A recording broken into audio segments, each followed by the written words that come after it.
Hey, shalom, shalom. Wow. How you want to wabla thon, which is good day unto you all. Anach nawaha ebar sha'aleh with the Hebrew Israelites coming to you week in and week out through the spirit and power of Yahweh Bahasham, Yahweh Shai, to preach to you so-called Negroes, Latinos, Native Americans, West Indian Haitians, and Israelite foreigners.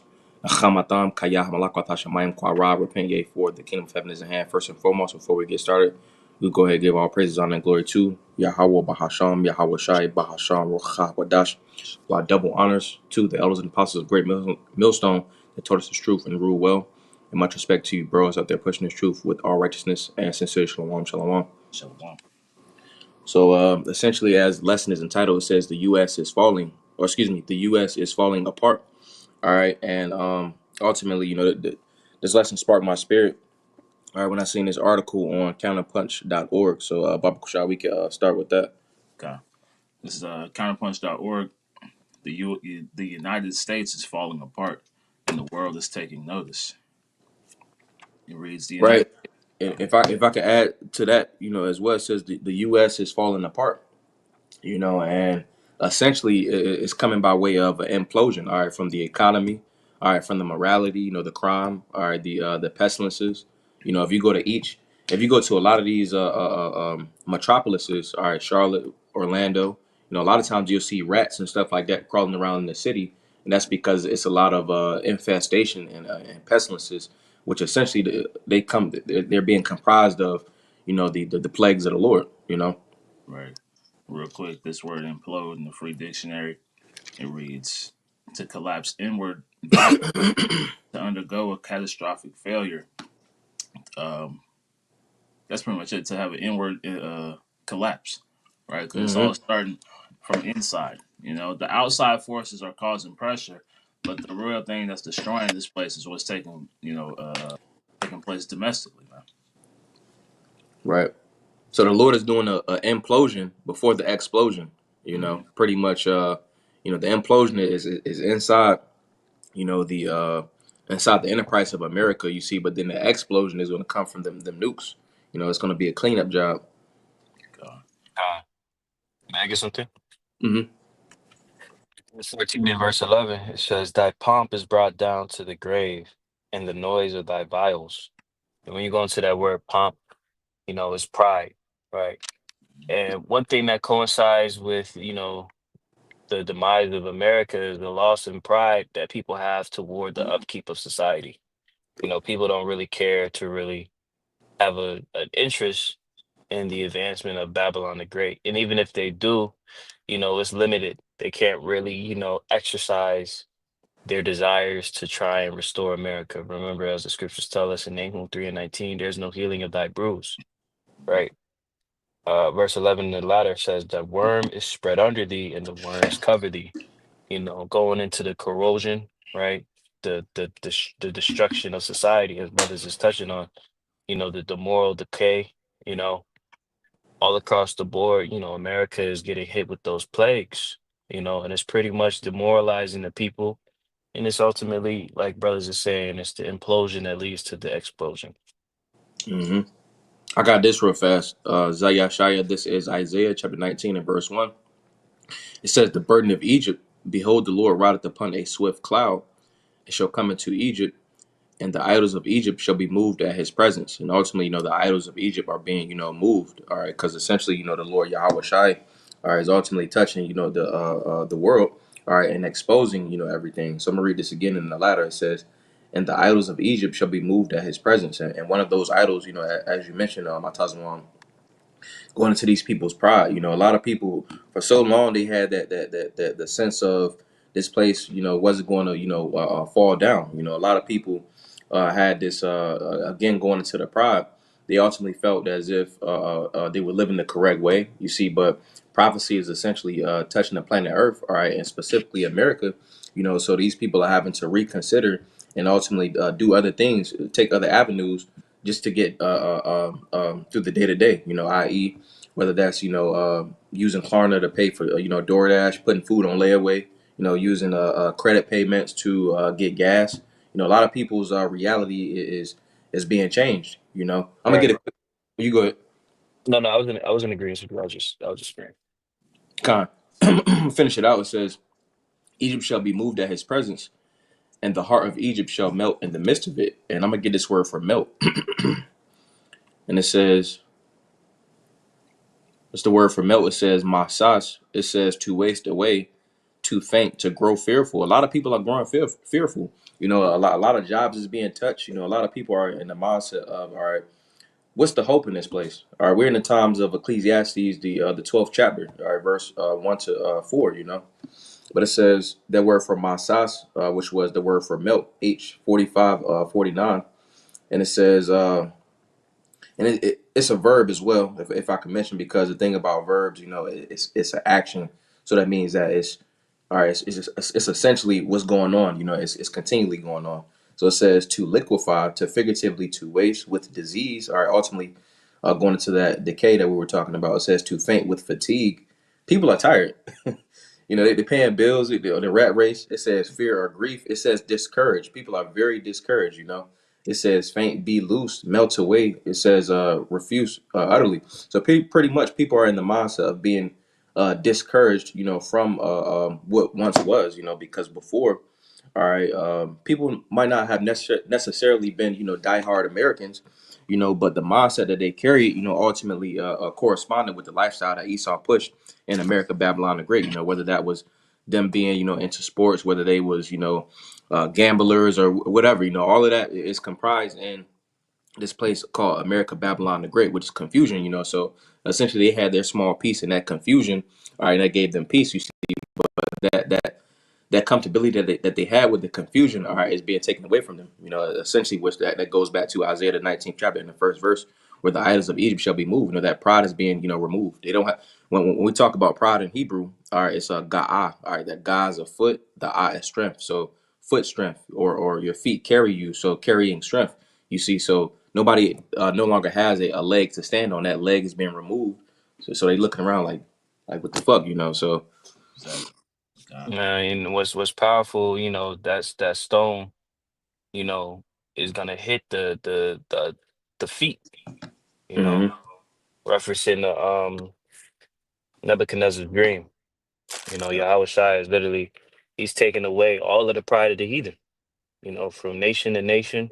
This is the foot of the statue, you know. This is the last hoorah of the heathen, and the Lord is coming to take away that strength that they had. That's it. Hmm. Let me go back to the article. Hmm. So going back to the article, Counterpunch, the United States is falling apart and the world is taking notice. It reads, the United States is imploding. The reign of Donald Trump is not only challenging and threatening the very foundations of its constitutional democracy, it is calling into question the U.S. post World War II hegemonic role. Right. So after World War II, all right, you had World War I, but then you had World War II, and essentially the U.S. established themselves as one of those a superpower. You know, because you had the U.S. and then you had Russia. You know, the U.S. and Russia after 1945, they had entered into the Cold War era, which I believe they was in a race to see who can get nukes first. You see, but essentially, America, Babylon the Great had established, all right, that they had that lead role. You know. Right. And it's heavy that they started out with this, right? There was a time, like you said, where there was no question, right? So even the fact that nations are questioning America's power is heavy in itself, man, because they can see the chinks in the armor, right? The brother Tazwan Hmm. made mention of the feet, you know, getting struck with that stone, right? That's that miry clay, right? That's that mixture. You know, we're seeing the weakness being shown. Hmm. I got a quick one real fast if I can. Hmm. This is Isaiah chapter 14 and verse 10. It says, all they shall speak and say unto thee, art thou also become weak as we? Art thou become like unto us? Exactly. And that's essentially, you know, what's going on. You know, again, you know, America was at that top seat, you see, but now they're being brought low. All right, and also, all right, America has the button, you see, but then these other countries are they're teaming up with Russia, and they also have the button for the ICBMs, you know. So everybody, the playing field is even, you know. Exactly. Continuing on, it reads: empires or hegemonic powers rise and fall. Often they are defeated by emerging powers. Sometimes their decline takes place over time, but rarely do they self destruct as spectacularly as the US is doing. The US implosion is dramatic in its intensity and rapidity. In just over 3 weeks, Donald Trump has been able to redefine the United States' position in the world from a global power to an international outcast. Right. And essentially, like this place is imploding. All right, but then also, DJ Trump has came in. All right, he started the like a tariff war. All right, and in response, if I'm not mistaken, China has essentially did the same thing in response. Yep. And then also, a lot of people are switching from the USD. They're going over and doing trade deals with Russia. They're switching over to different currencies. So essentially, the US is being left alone. At one time, the US was band together with Canada and then Mexico. You see, but I believe Canada they was like, yeah, we don't want no dealings with America. Yep. Yep. That's why you see when he did that, was it 90 days where he's taking off the tariffs from other countries, right? But Hmm. that's these other nations have it's like a grace period for them to go find, another hedge pretty much, man. Because Hmm. America pretty much showed their hand in that they don't care about none of these other nations, man. All right, their only interest is in whether what's going on over there in Israel and what's going on right over here, you know. Right. Now, I will say, from the stance of what DJ Trump is trying to do, these nations have been, screwing over the whore in the sense of like the tariffs, because they've been hitting America with, higher tariffs, understanding the fact that America is an import first type of country, but it disrupts the natural, or not the natural, but the existing order of uh the global markets, right? So, like you said, they aren't looking to try and kumbaya, go along, get along with this new plan. No, they're gonna look for a different hedge. And I wanted to also too bring out a quick precept, if I may. Con. Habakkuk 2 and 15. Woe unto him that giveth his neighbor drink, that puttest thy bottle to him, and makest him drink drunken also, that thou mayest look on their nakedness. And that's what Esau has done. That's what America has done. The whore, you know, you thought she was a bad bitch. No, she was indeed a bad bitch. She was not the woman that you want to lay up with, because now you got all type of STIs, STDs, Hmm. HPV, you know, you got everlasting genetic modifications to your genitals, man. You know, that's what comes with sleeping with this whore. You know, she forced that bottle to you, made you feel like as though that's the right way. Now it's destroyed your society, right? And Hmm. pursuant to Jeremiah 51, right? Now these nations, they are mad, right? They've gone crazy with those doctrines, but they've also internalized the destruction that is brought on their people, right? Verse 16, thou art filled with shame for glory. Drink thou also, and let thy foreskin be uncovered. The cup of Yahweh's right hand shall be turned unto thee, and shameful spewing shall be on thy glory. And that's what we see that's taking place. These nations, they're not looking at America with this sense of divinity as it once had in the global markets, as it once had as a dominant superpower. No, they're looking at America, they see blood in the water. They're seeing that, look, this place, the glory of America is done. Right now, America is in a state of weakness. It's in a state where it's exposed, right? And it's right for the taking. Hmm. Kind of continuing on, it reads, but rarely do they self destruct as spectacularly as the U.S. is doing. The U.S. implosion is dramatic in its intensity and rapidity. In just over 3 weeks, Donald Trump has been able to redefine the United States' position in the world from a global power to an international outcast. Despite whatever military and economic power the U.S. still has, its image and global leadership have been undermined by President Trump's foreign policy decisions.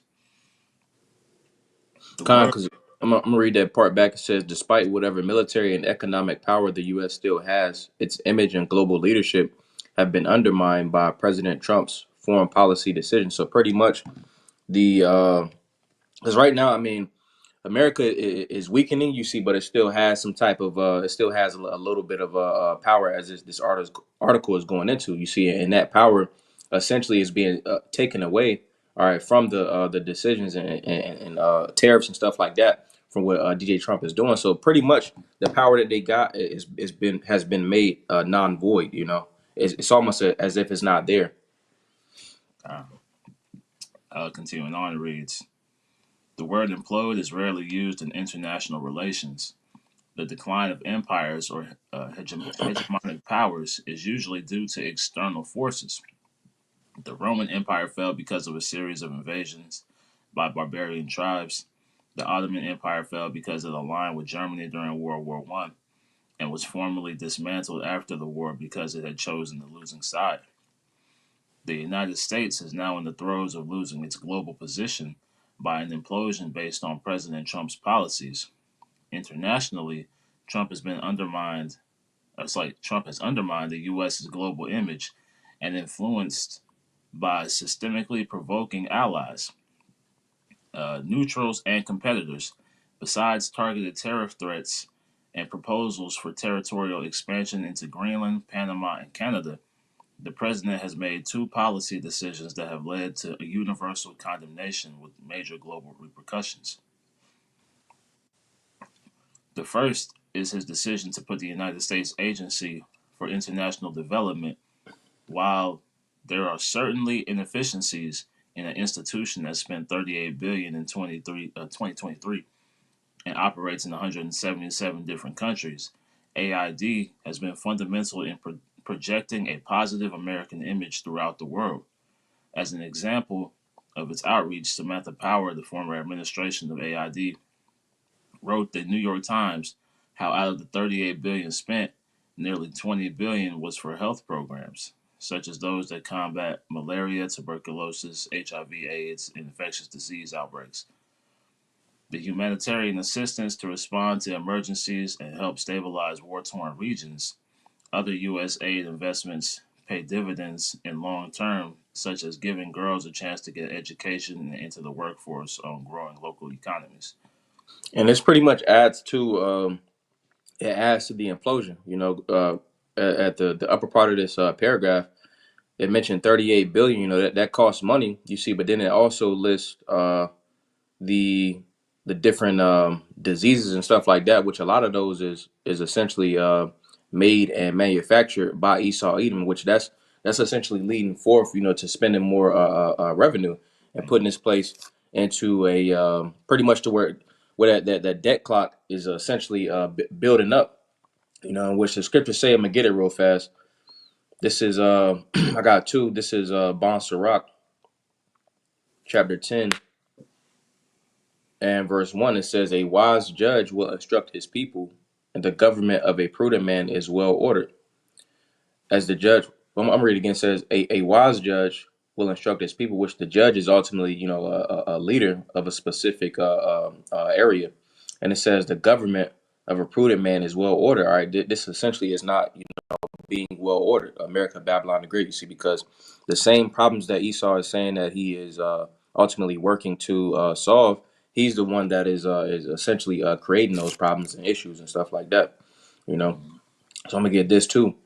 Uh, this is Proverbs 29 and verse 2. It says, when the righteous are in authority, the people rejoice. You see, because the people are going to rejoice because it's going to be ran righteously, pursuant to Isaiah the 26th chapter, the ninth verse. All right, when the Lord's judgments is in the earth, all right, the people of the world will learn righteousness, roughly paraphrasing.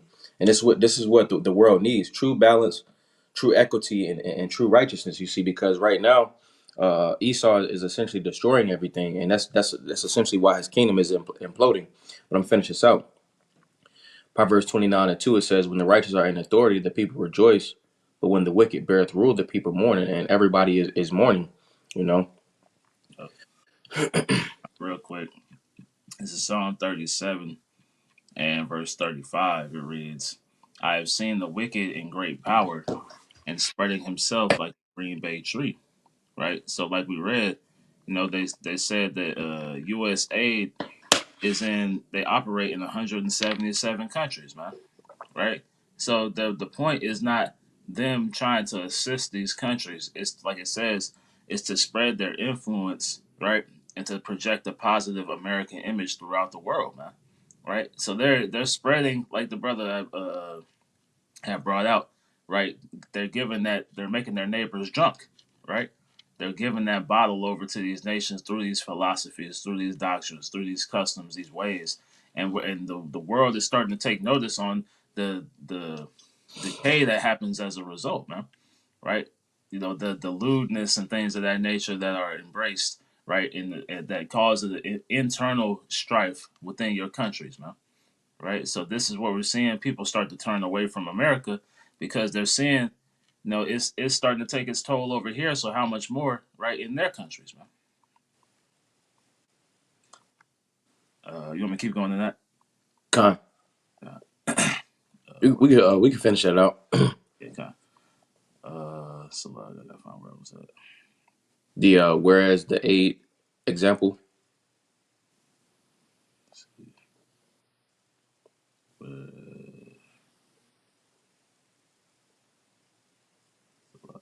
Okay, kind. It says,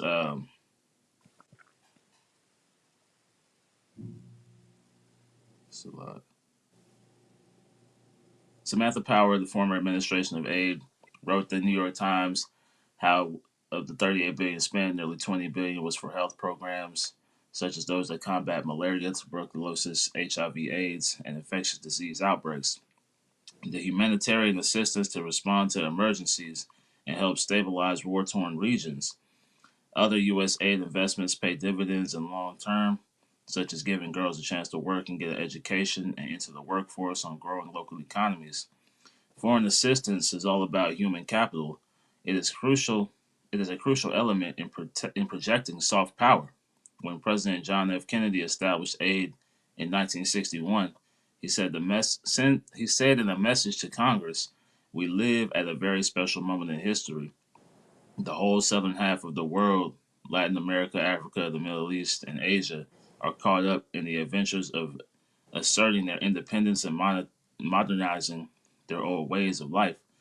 These new nations need aid and loans and technical assistance, just as we in the northern half of the world drew successfully on one another's capital, and now and know how as we moved into industrialization and regular growth."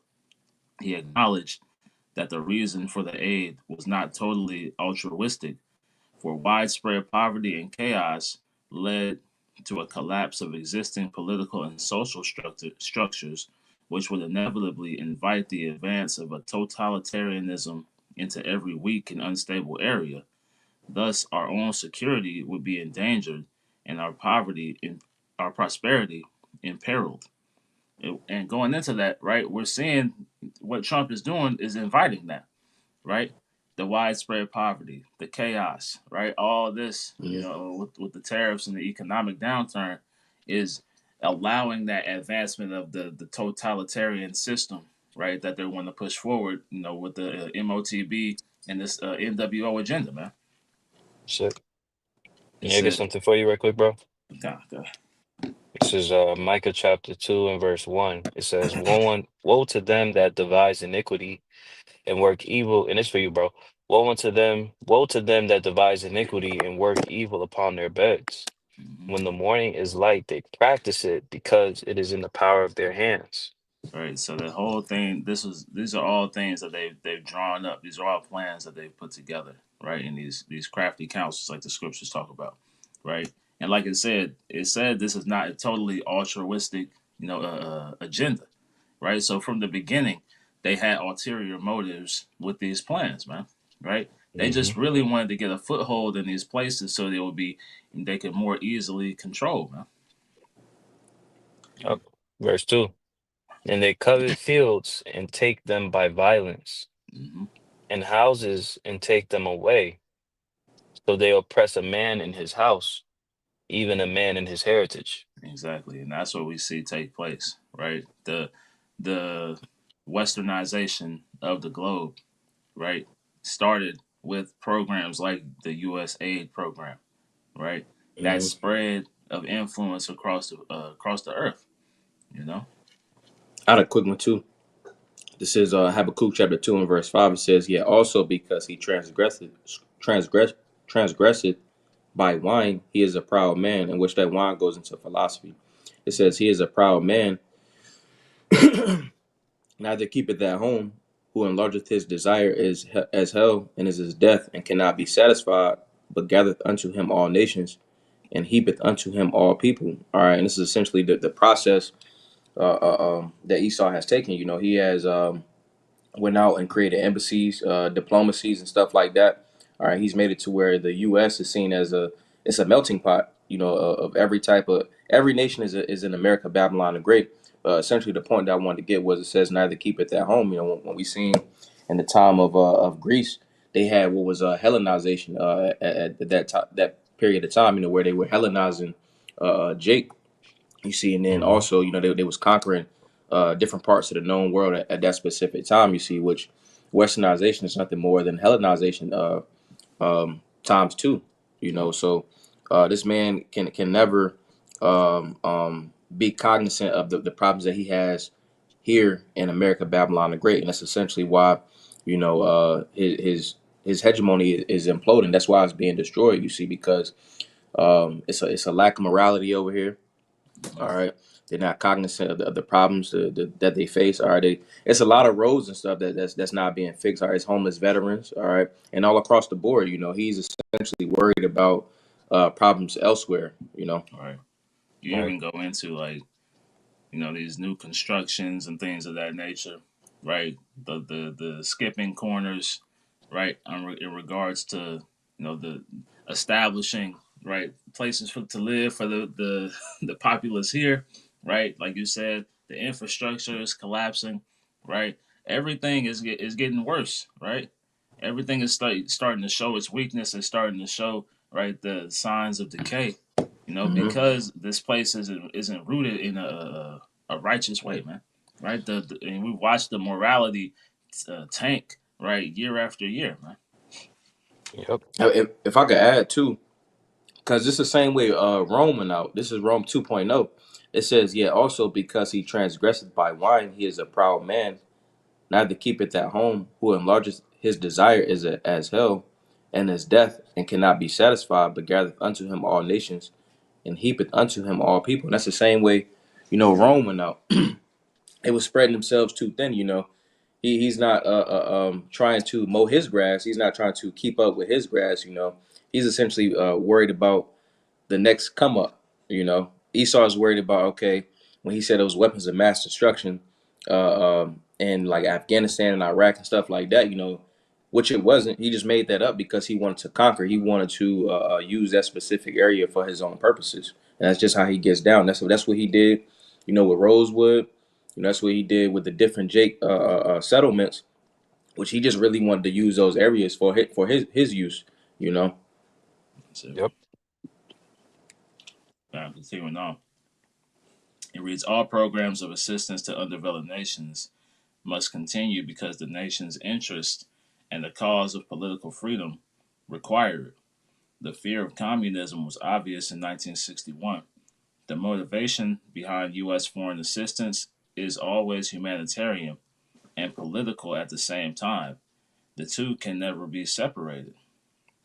And it's truly only political, right? They don't, if he doeth good, he doeth it unwillingly, man, right? So they have to use the guise of humanitarian aid in order to accomplish their political motivations, man.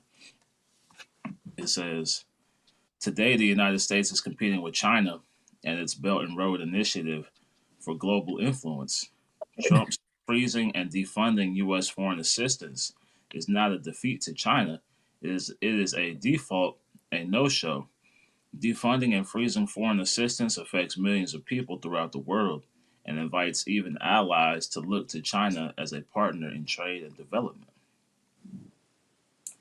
It's continuing on, whereas the aid example is an excellent case study of a major power purposefully retreating globally. withdrawal from the World Health Organization, and the Paris Accord on climate change included. Trump's proposal for the Gaza Strip is an outright active foreign policy auto goal. A former advisor to Bernie Sanders called it Trump's apocalyptic daydream.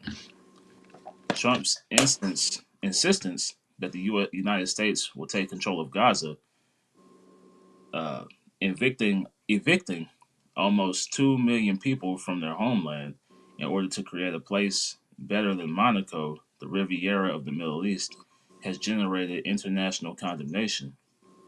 Forcible displacement of an occupied group is an international crime and amounts to ethnic cleansing.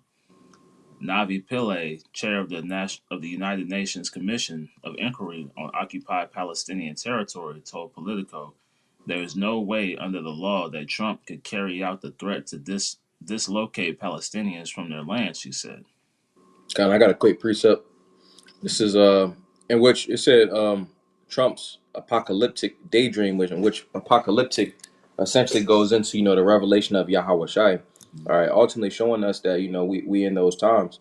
But this is Matthew, Matthew chapter 24 and verse 6. It says, "And ye shall hear of wars and rumors of wars." You see, because ultimately talks of that, and then also when they had all of that going on over in the land of Palestine. All right, and then also the things with Iran. All right, they also have they've I think they shipped over, if I'm not mistaken, it was like 8 stealth bombers, and you're not gonna take stealth bombers to an area if you're not gonna use them. All right, Oh, because it takes a couple million just to fuel up one of those jets, because they fly at super fast speeds. So we're in the time of war. But it says Matthew 24 and 6, it says, "And ye shall hear of wars and rumors of wars. See that ye be not troubled, for all these things must come to pass, but the end is not yet." And it's essentially what we seeing taking place. It's wars and rumors of wars. All right, the U.S. essentially is at war. If it's not a actual war, all right, it's an economic war. All right, that is going on with the U.S. and various different other countries. so it continues on. Politically, the foreign ministry of Saudi Arabia, a key factor in stabilizing relations in the Middle East, forcibly dismissed the proposal. Saudi Arabia also reiterates its previously announced unequivocal rejection of any infringement on the legitimate rights of the Palestinian people, whether through Israeli settlement policies, the annexation of Palestinian lands, or attempts to displace the Palestinian people from their land. It said Egypt, Jordan, and other Arab countries have also rejected the plan. King Abdullah II of Jordan gracefully avoided directly responding to the plan during his joint press conference with Trump. The following, but following the meeting, the king said on X, "I reiterated Jordan's steadfast position against the displacement of Palestinians in Gaza and the West Bank. This is unified. This is the unified Arab position. The only country who seemed pleased is Israel, with Prime Minister Benjamin Netanyahu smiling like a Cheshire cat listening to Trump present the plan during their joint press conference." Right, and this is that the least of the flock drawing them out, man. Right, this all the other countries in that region are in one accord against these Israelis. Right, so who's gonna be cozied up to the United States the most? Right, that's the prime minister and the people ultimately who are orchestrating this from behind the scenes. Right. Hmm. Yep. And that seed of Amalek in that region, those Arabians, they don't even consider them to be one of their own. Right. Mm, They've totally ostracized themselves to the point where they're just seen as another axis of America in that region. mm, Exactly. It continues on. In 3 weeks, Donald Trump has imploded whatever positive image the United States might have had internationally. While he may think he is doing what his MAGA followers want, international reactions save Israel's are further nails in the coffin of United States hegemony. No major military defeat was needed. No internal civil war tore the country apart. The President of the United States did it all by himself. And which is, it's going to be, infighting and stuff like that, you see. But what Trump is doing is just a start to the downfall, or we're still in the beginning stages of the downfall of America. Babylon the Great is going to get way worse. But I wanted to get this. This is Isaiah chapter 13 and verse 1. It says, "The burden of Babylon, which Isaiah the son of Amos did see." And I want to get this word for burden, and it says, it's the word for burden. It says mash'ah, and it says H4853. It says a load, a bearing, a tribute. It says that which the soul lifts itself up. It says a carrying. So it's something that America has to look forward to. All right. This is Isaiah chapter 47 and verse 7. It says, "And thou saidest, I shall be a lady forever, so that thou didst not lay these things to thy heart." America didn't consider, all right, the burden, the lifting, all right, what ultimately it was going to have to carry, all right, from everything that it has done. Exactly. So it says, so that thou didst not lay these things to thy heart, neither didst remember the latter end of it. So everybody in America, all right, minus the elect, ultimately again had that mindset of pride, all right, and they didn't feel as if they were going to be judged for their actions in the earth. Same with the rulers. Yep. I'm gonna get this as well too. If a brother didn't have none, If I just add to that point, mm-hmm. America was allowed, right, through the Spirit of the Lord, ultimately to move unencumbered, right, without any true adversary, right. Nobody can match up to America's might. That's why they were able to, like Job 9:24, right? The earth is given into the hands of the wicked. They were given the power, right, to be able to exercise all these things.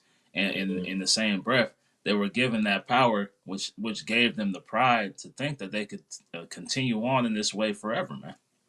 Right.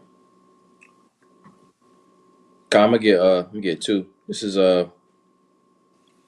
Ecclesiastes chapter 3 and verse 15. It says, "That which hath been is now, and that which is to be hath already been, and the Most High requireth that which is past."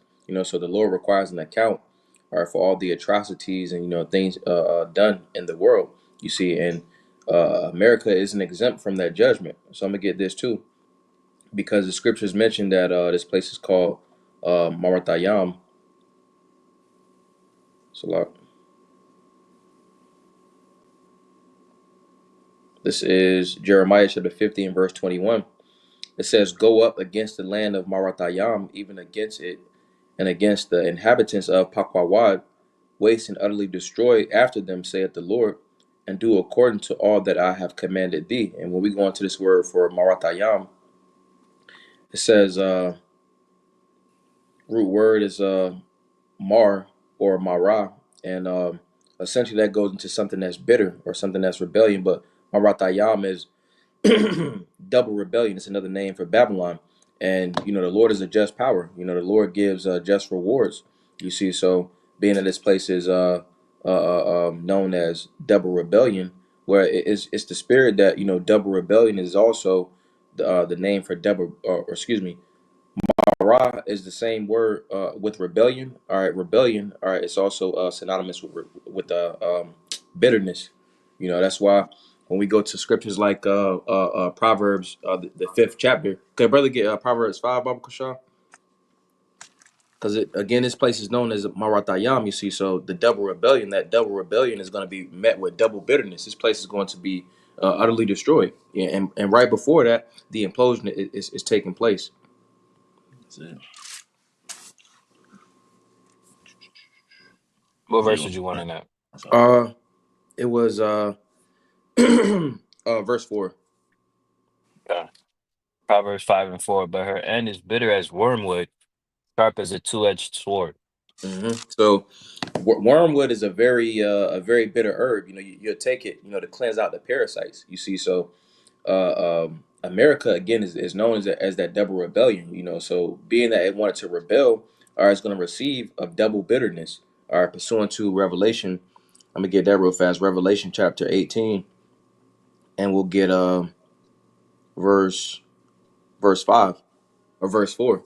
It says, "And I heard another voice from heaven saying, Come out of her, my people, that ye be not partakers of her sins, and that ye receive not of her plagues." And ultimately, that ultimate plague going into, you know, the ICBMs, you know. So the elect is going to be up on the ships, you know, as the nukes is coming down, or the elect is going to be beamed up simultaneously.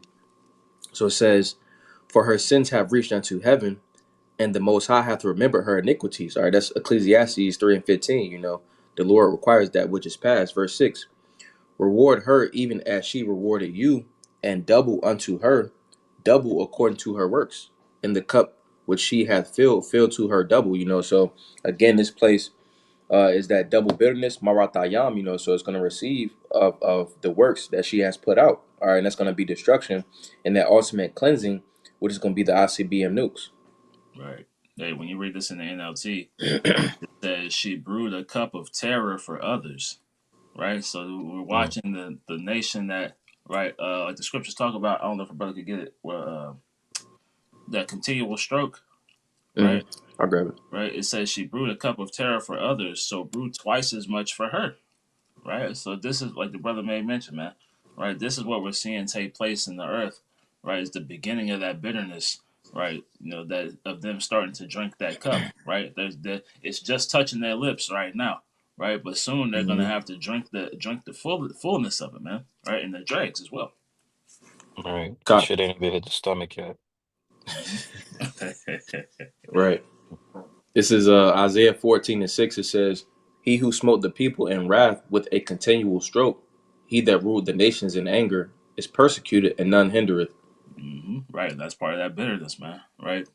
With the persecution, we're watching the seeds of that persecution, start to spring forth. Right. And nobody's gonna stop it.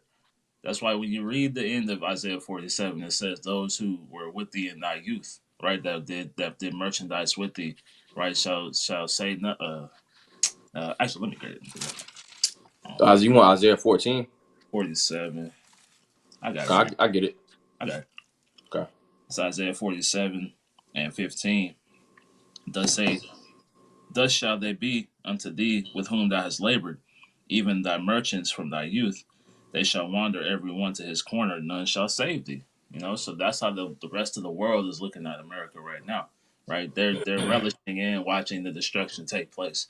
They know that's where their financial stability has come from, but they understand that the the instability as a result, right, has caused more harm than good, right? So they're them alliance, what's the word? Being in alliance with this beast, right, has Mm-hmm. led them to destruction, man. So they're relishing in watching this place fall. Okay. That's pretty much all I had. If bros ain't had nothing else. That was it. That's it. Okay. Well, hey, I don't want to Zaza by Naya Paulos, where there was a beautiful edification to the spirit. While I don't want to Za Atam Yash Yawam Tawa, which is Lord's will, you all have a good day. While we can go ahead and close it out by saying, Kahalayim La, Yahawah Bahasham, Yahweh Shai, Bahasham Rocha Kwadash.